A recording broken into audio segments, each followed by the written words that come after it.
Bears only had one timeout. They didn't use a timeout before that field goal. That's why there was a delay.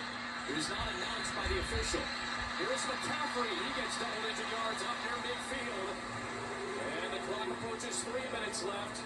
And San Francisco giving new life, as you said, Mark, for yet another week in this first month of the season. Doesn't it feel like a luxury for Kyle Shanahan having quarterbacks who can operate the 2-minute drill late in ball games? Mac Jones last week, Brock Purdy this week.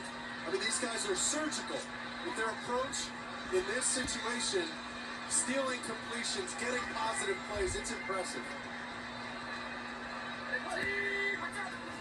Purdy stops.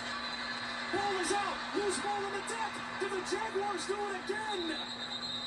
Devin Lloyd is having a superstar-type game. He knocked the ball loose, and Jacksonville has its 4th takeaway of the day. First shot